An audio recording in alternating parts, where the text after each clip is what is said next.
En este segundo video de la sesión 13 abordaremos aspectos cuantitativos de la capacidad renal para diluir y concentrar la orina. Ya nos hemos referido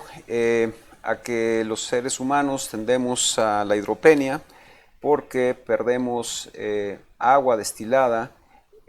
a través de las pérdidas insensibles y que eso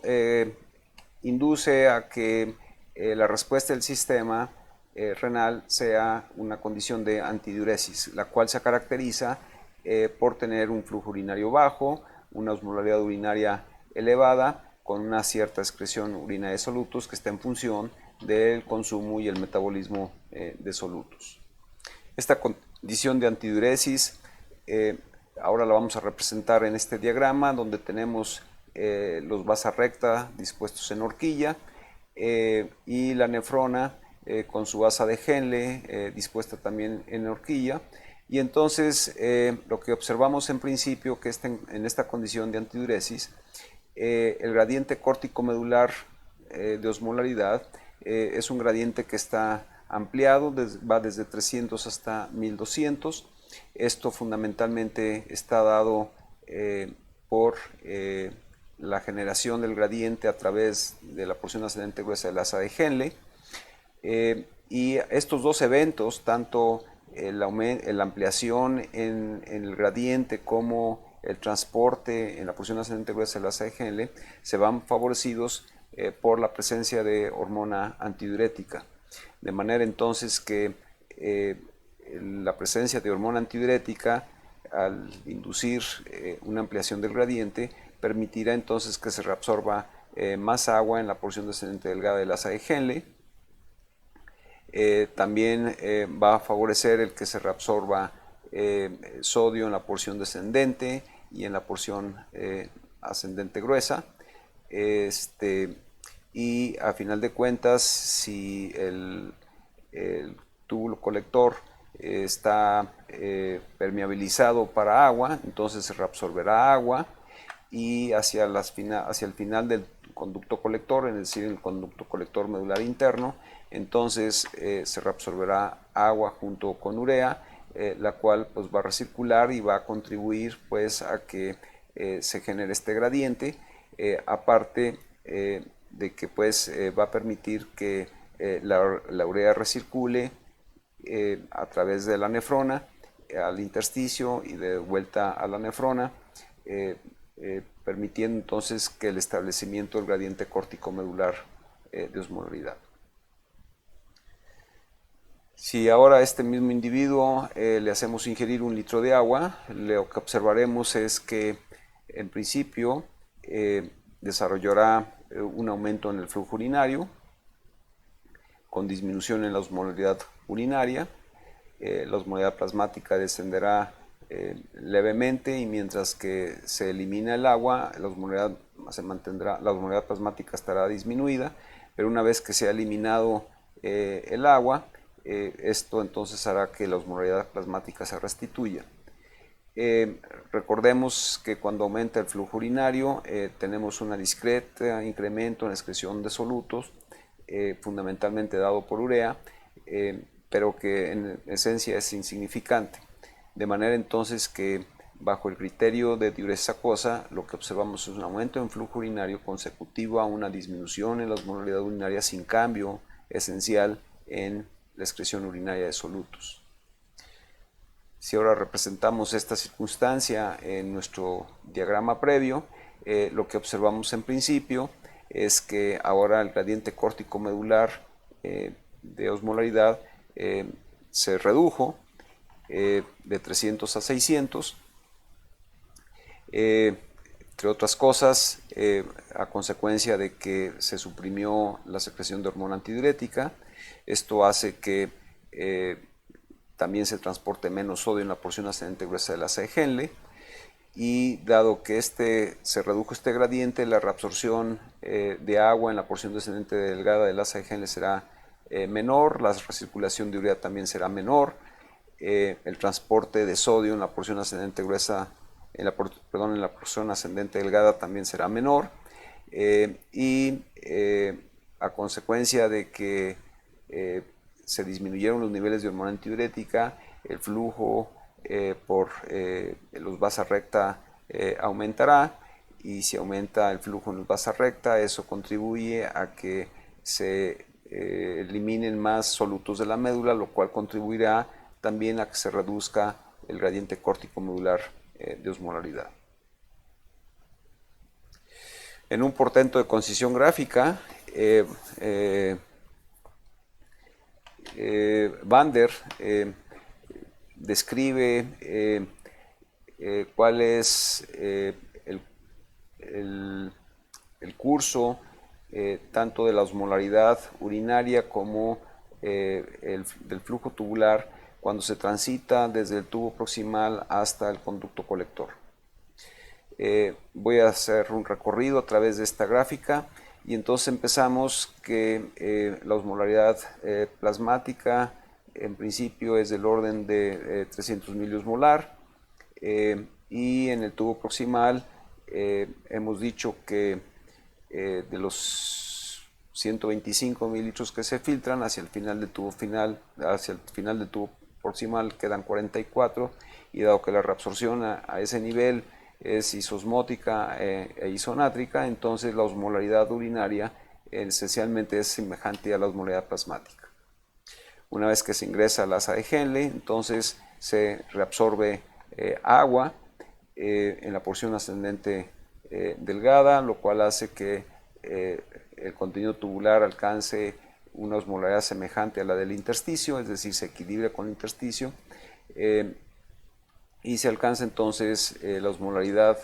intratubular de aproximadamente 1200-1400 miliosmolar.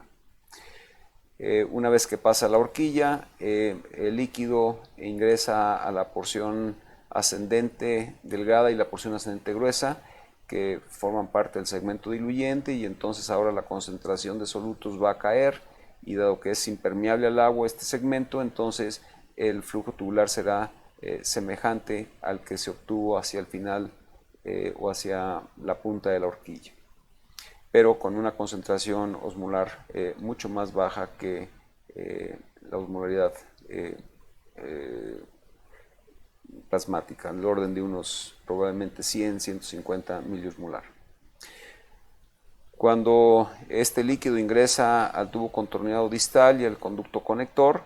la concentración de soluto sigue cayendo, razón por la cual este conducto contorneado distal y conducto conector siguen siendo parte del segmento diluyente, y es a partir de el conducto colector cortical que el destino del contenido tubular va a cambiar si es que el sistema está en condiciones de diluir la orina o de concentrar la orina. Si el destino es diluir la orina, entonces no habrá hormona antidiurética, y si no hay hormona antidiurética, entonces el túbulo continuará reabsorbiendo solutos, el flujo urinario o el flujo tubular disminuirá relativamente poco porque no hay hormona antidiurética para permeabilizar el conducto colector, de manera entonces que estaríamos en una condición en la que tendríamos un flujo urinario del orden de unos 20 mililitros, con una osmolaridad urinaria muy baja. Por el contrario, si el destino del sistema es que, o el requerimiento del sistema es que se debe concentrar la orina, entonces a partir del conducto colector y ante la presencia de hormona antidiurética máxima, en conducto colector veremos una disminución importante en el flujo tubular desde 25 mililitros hasta 8, con un incremento a nivel cortical en la osmolaridad desde los valores de 100 miliosmolar hasta aproximadamente 300. Pero una vez que ingresa al conducto colector medular, entonces ahora la concentración sube importantemente desde el valor de 300 hasta 1400, dado que el líquido tubular, al ser permeabilizado por hormona antidiurética, entra en equilibrio con el intersticio y de suerte que alcanza valores semejantes a los que se encuentran en el intersticio. Evidentemente el flujo tubular se habrá reducido de manera muy importante. Bien. ¿Cómo se cuantifica la capacidad para concentrar y diluir la orina? Bien, tenemos una nueva expresión de flujo urinario que hay que aprender, y es que el flujo urinario es igual a la suma de la depuración de osmoles más la depuración de agua libre. La depuración de osmoles sigue exactamente el mismo concepto de depuración del que hemos hablado, y habla pues de la depuración renal de osmoles en condiciones de isotonicidad. Este es muy importante recordar que esta depuración de osmoles es en condiciones de isotonicidad. El siguiente término, que es la depuración de agua libre, es un término no muy feliz porque realmente no habla de la condición de depuración de agua.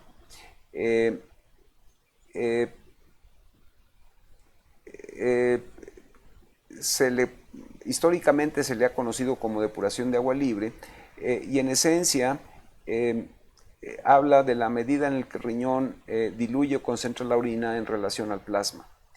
Cuando la depuración de agua libre, o este término de depuración de agua libre, tiene un valor positivo, entonces decimos que el sistema está diluyendo la orina, y cuando el valor de esta depuración de agua libre es negativa, decimos que concentra la orina. A la depuración negativa de agua libre también se le conoce en la literatura como la reabsorción final de agua,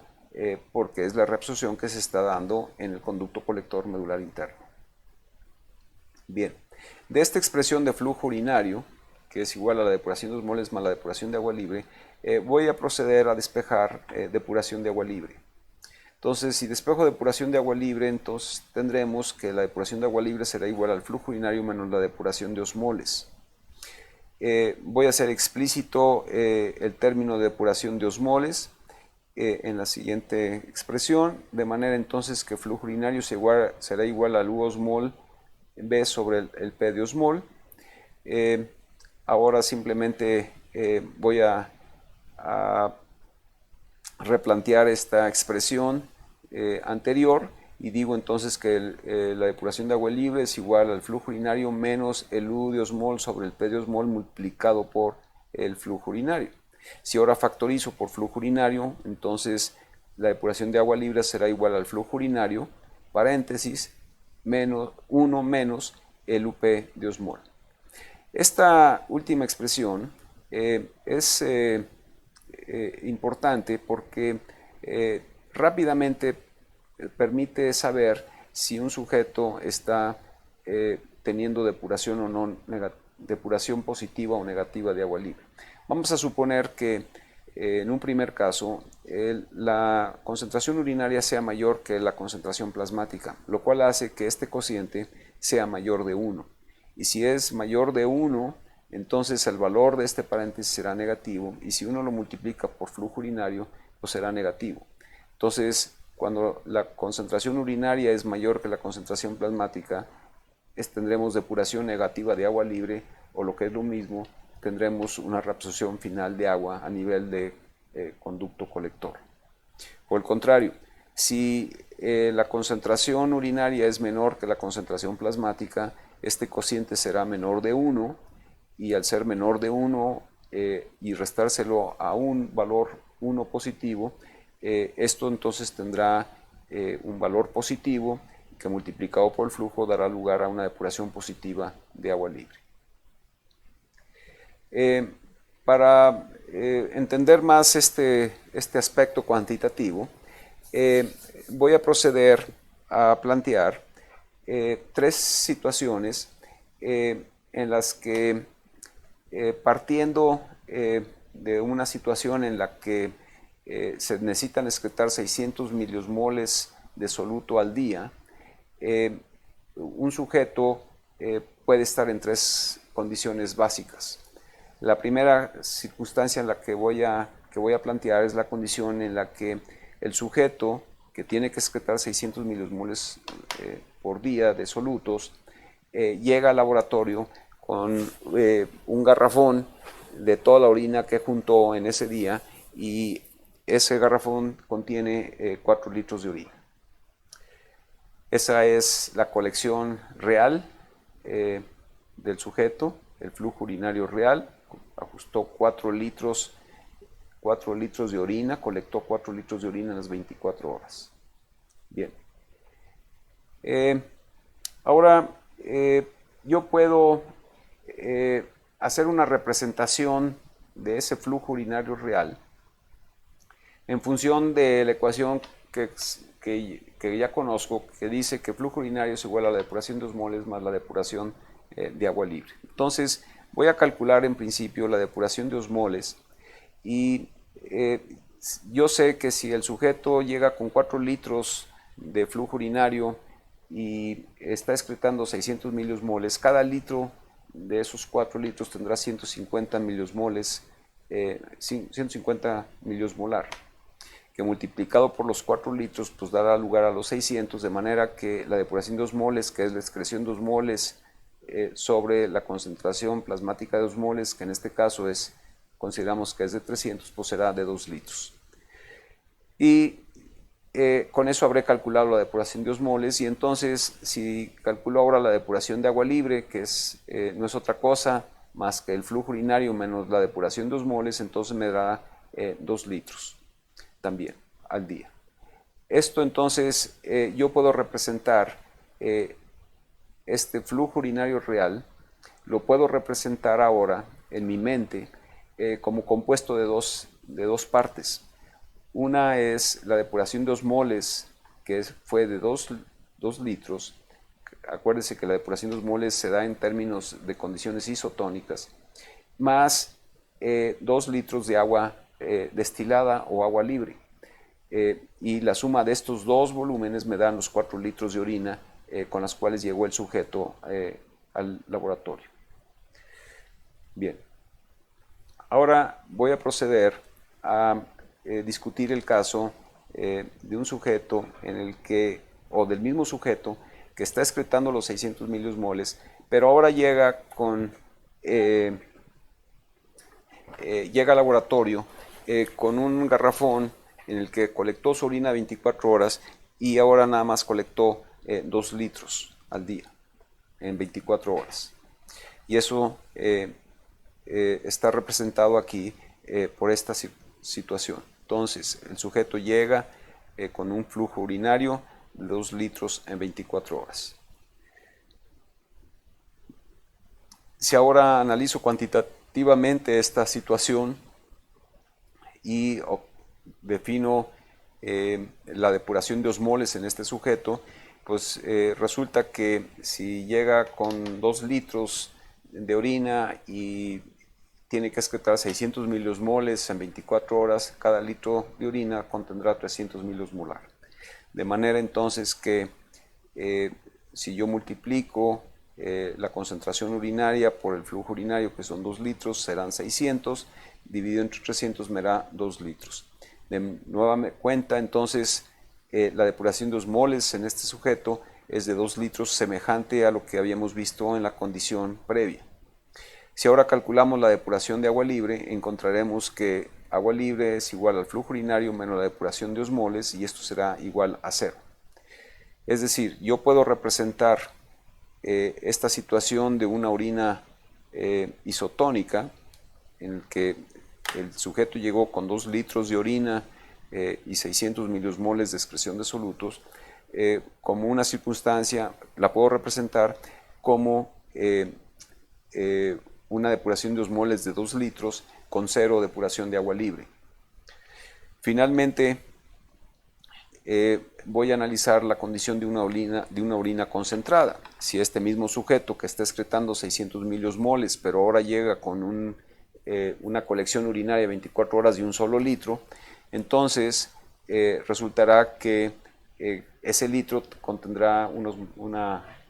molaridades de 600 miliosmolar. Si eso lo dividimos entre 300, puedo calcular la depuración de osmoles, y entonces encuentro de nueva cuenta que la depuración de osmoles será de 2 litros. Y si ahora obtengo la depuración de agua libre, encontraré que la depuración de agua libre es igual al flujo urinario menos la depuración de osmoles, que en este caso sería 1 menos 2 litros, entonces tendría una depuración negativa de agua libre. Con esto quiero decir que si el sujeto llega con este litro de orina al laboratorio, yo puedo representar esta circunstancia como la depuración de osmoles, a la cual le resto 1 litro de depuración negativa de agua libre, y eso me daría entonces lugar o la correspondencia a 1 litro de orina, que fue con la que llegó el sujeto al laboratorio. Bien. Entonces, esta ecuación de flujo urinario igual a depuración de osmoles más depuración de agua libre nos permite entonces representar el flujo urinario en términos de la depuración de osmoles y la depuración de agua libre. Y nuevamente, en otro portento de concisión gráfica, esta expresión de flujo urinario puede ser graficada en un eje de coordenadas en las que en las abscisas tenemos tiempo aquí, pero en las ordenadas tenemos flujo, ya sea en términos de depuración de osmoles o depuración de agua libre. Entonces, el flujo urinario, que es la suma de estos dos términos, depuración de osmoles más depuración de agua libre, estaría siendo representado por las líneas que estoy señalando ahorita. Y entonces aquí en diferentes periodos lo que estamos viendo es que el flujo urinario, que es la parte superior de esta gráfica, indicaría que el flujo urinario va subiendo, y luego aquí indicaría que el flujo urinario va bajando. Bien. La depuración de osmoles ahora se representa tomando como cero el valor que se tiene. El valor de partida de ahí es el valor del flujo urinario. Entonces, nosotros graficamos la depuración de osmoles a partir de este punto hacia abajo, y entonces encontramos en este caso que la depuración de osmoles en principio no cambia sustancialmente a través de este experimento, y finalmente tendríamos la depuración de agua libre, que es el componente complementario para poder explicar el valor de flujo urinario. Entonces, la depuración de agua libre sería la diferencia entre este valor que tenemos después de graficar la depuración de agua libre y el valor de cero de referencia que tenemos aquí. Y entonces lo que podemos decir en esta circunstancia es que en este sujeto mostró aumento en el flujo urinario, su depuración de osmoles en esencia cambió muy poco, y que a partir de cierto periodo empezó a mostrar depuración de agua libre. Voy a tomar aquí el ejemplo del caso de los periodos iniciales, en la que observamos que la depuración de osmoles es mayor que el flujo urinario, y entonces en esa circunstancia tenemos una depuración negativa de agua libre, o lo que es lo mismo, una reabsorción final de agua. En este caso, aquí podríamos con seguridad afirmar que el sujeto está concentrando su orina, y que a partir de este segundo periodo entonces empezó a mostrar dilución urinaria, dado que su depuración de agua libre aumentó. Finalmente tengo un par de preguntas. Y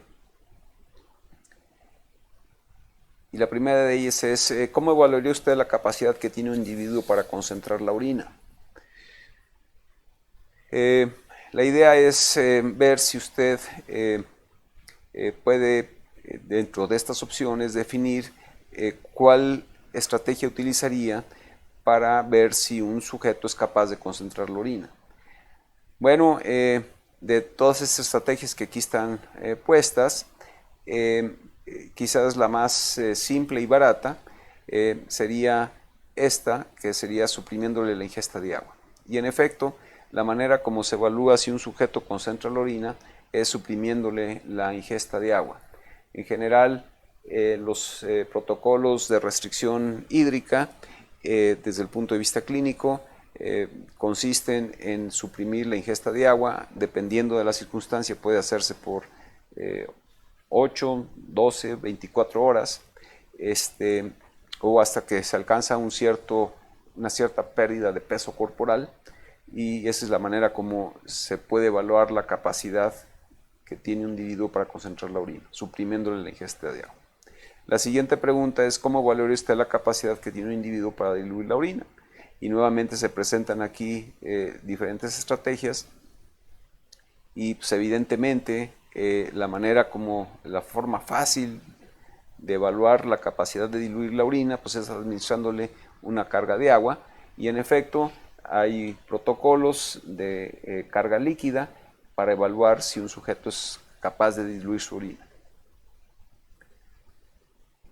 Bien, ahora se les muestra aquí una tabla donde se pide que indique qué efectos tendrá la administración de los siguientes diuréticos en la capacidad para concentrar o diluir la orina. Recuerden que la capacidad de concentrar se tiene que evaluar en condiciones de un protocolo de restricción líquida, mientras que la capacidad de diluir se tiene que evaluar bajo condiciones de un protocolo de carga de agua, carga líquida. Y entonces lo que queremos es que usted nos diga la cetoazolamida o los diuréticos osmóticos, que son diuréticos en esencia proximales, cómo van a modificar la capacidad para concentrar y la capacidad para diluir la orina, la furosemide,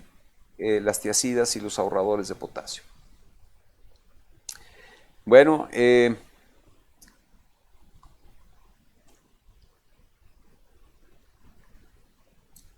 la respuesta a esta solicitud es que la cetoazolamida y los diuréticos osmóticos en principio tienden a aumentar tanto la capacidad para concentrar como la capacidad para diluir la orina,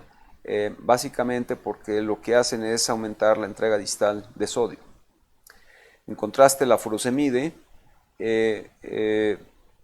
o el furosemide disminuye la capacidad para concentrar y la capacidad para diluir, por razón de que el furosemide lo que hace es bloquear el transporte de sodio en la porción ascendente gruesa del asa de Henle, lo cual, dependiendo del protocolo, disminuye la capacidad para concentrar o la capacidad para diluir. En el caso de las tiazidas es notorio porque las tiazidas, dado que actúan en un segmento tubular que es cortical, no modifican la capacidad para concentrar, pero sí modifican y de hecho disminuyen la capacidad para diluir la orina, dado que impide la reabsorción de sodio en la última porción del segmento diluyente, que es el tubo contorneado distal. Finalmente, los ahorradores de potasio